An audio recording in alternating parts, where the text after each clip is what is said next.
there was no fanfare, no pose, not even a red box. Instead, from Chancellor Kwasi Kwarteng, just a slow walk and a blue book.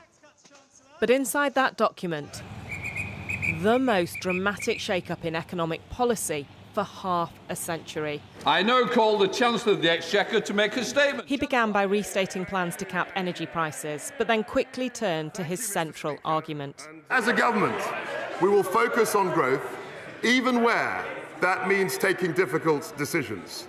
And in he plunged, explaining why he was uncapping bankers' bonuses. We need global banks to create jobs here, invest here, and pay taxes here in London. He promised to deregulate, stripping away barriers in areas like planning, childcare and immigration. But what he most wanted to do was this. The next year's planned increase in corporation tax will be cancelled. The planned increases in the duty rates for beer, for cider, for wine and for spirits will all be cancelled. The health and social care levy will not begin next year. It will be cancelled. Tax cut after tax cut after tax cut. £45 billion worth in total on businesses, workers and house buyers. I can announce that we are cutting stamp duty.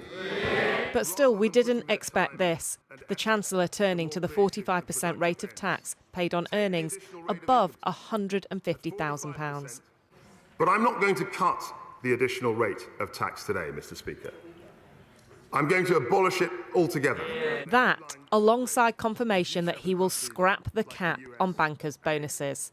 But there was one more rabbit out of the hat. Lowering the basic rate of income tax to 19% next year will save 31 million people £170 a year on average.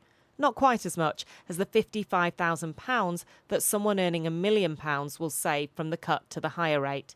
Meanwhile, increasing the stamp duty threshold to £250,000 will allow 200,000 people to avoid the tax. Kwasi Kwarteng presented it all as if his party had just come into power. Listen to the reaction to this. We're at the beginning of a new era. And as we contemplate, that's right, a new era. The opposition not convinced of a new era from a Prime Minister who's been in government for over a decade. This statement is an admission of 12 years of economic failure. Lower growth, lower investment, lower productivity, and today we learn that we have the lowest consumer confidence since records began. The only things that are going up are inflation, interest rates and bankers' bonuses. Not just bankers, this expert says today was very good news for anyone earning a lot of money. Well, this was a huge fiscal event. That was the biggest set of tax cuts we've seen literally in half a century. A big gamble overall, both a gamble with the public finances and the gamble with inflation. If Kwasi Kwarteng and Liz Truss are worried about the inflationary effects of their massive giveaway, they weren't showing it today. But they might be spooked by this, the reaction from the markets that sent the pound plummeting.